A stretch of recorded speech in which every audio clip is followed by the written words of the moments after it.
So we've looked at the kinetic theory of gases, and from there we've derived a couple of formulas. Now we're going to use what we've developed to derive a powerful equation to calculate how much energy a gas within a container has. Now recall what we had before. We found that PV is equal to this. And we also know from the ideal gas equation that PV is also equal to... So it's not really difficult to see that since PV and PV are the same, so this must equal to that as well. And just to remind you again, this is the mass of one gas particle, but N over here is the number of moles of gas particles. But yes, that is what we know so far. We recall that in an energy unit we've talked about three forms of energy: kinetic energy, potential energy, and, well, we had thermal energy too, a little bit of that. You probably already know that thermal energy is really just kinetic energy on a micro level, so on a particular level. So really, we're left with kinetic and potential energy. Now in gases, potential energy can be ignored. Well, at least on a small scale. I'm not talking about atmospheres and whatnot, but on a small scale, we don't see gas particles sinking to the bottom of a tank because lower potential energy or something like that. So we won't be having potential energy either. Now we're left to conclude that the internal energy, the total internal energy of a given amount of gas, is really just the kinetic energy of all of its particles. Now let's calculate the kinetic energy of one gas particle first. And that's easy, right? We've talked about the formula for kinetic energy, so... Yep, so it's just half mv squared.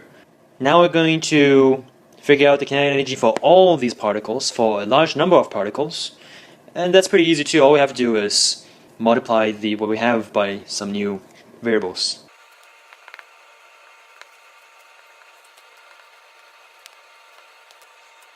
So what we've done here is we've multiplied the mass of one particle by the total number of particles, capital N, and we've changed that velocity squared into the square of the root mean square speed, which, as I've said, is a measurement of the average speed of the particles, of the gas particles.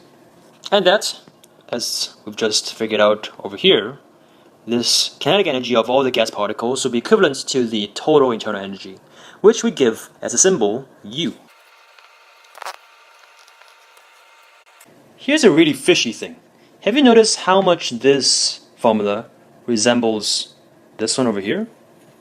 So the only difference is the factor over here. In fact, if you multiply this entire thing by 3 over 2, you should get this. Let me show you. I've rewritten this thing over there. Now we multiply that by 3 over 2.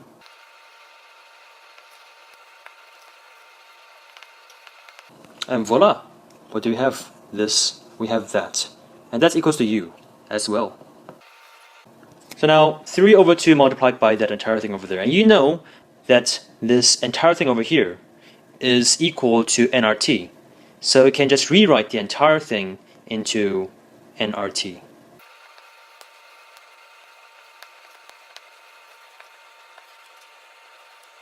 Pretty cool formula, eh? And when you look at it closely, it does make sense, because you've heard of temperature as the measurement of the average kinetic energy of particles, in this case the gas particles in the tank. So to find total energy, you can multiply that average by the amount of particles we have, and a constant. And that should give us the total energy, right? So this formula does make a lot of conceptual sense. But here's where it gets a little bit tricky.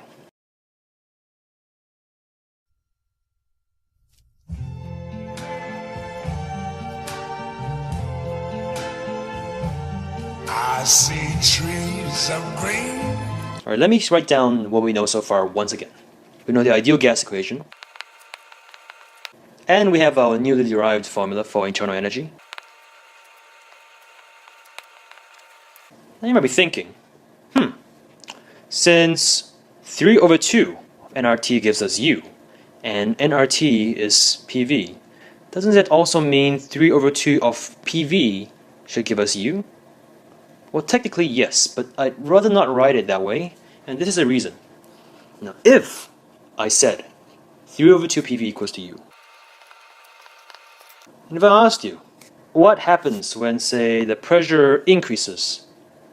Well, if you look at this formula, you say internal energy increases, right? But that's wrong. Remember what I said. Temperature is a measurement of the average kinetic energy of gas particles, and since kinetic energy of gas particles determine internal energy, temperature determines internal energy. So a change in temperature equals a change in internal energy.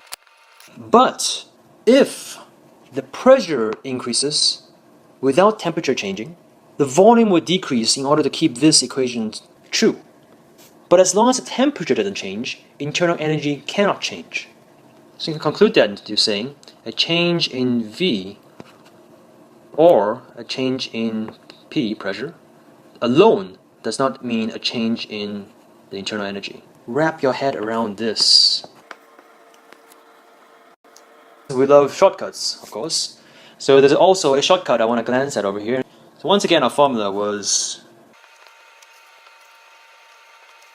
Now from here, if I ask you, what is the internal energy of 1 mole of gas? So you know 1 mole equals to Avogadro's number of particles. That symbol over there is for Avogadro's number.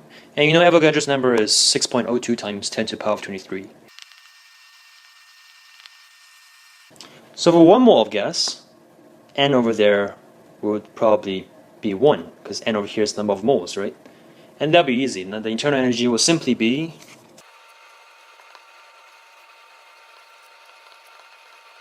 (3 over 2 RT). That's the internal energy for 1 mole of gas. Now if I asked you instead, what is the internal energy for 1 particle of gas? So instead of 6.02 times 10 to the 23 particles, we now have 1 particle. And that's pretty easy too. You just divide what we have over here by this number, which is Avogadro's number, right?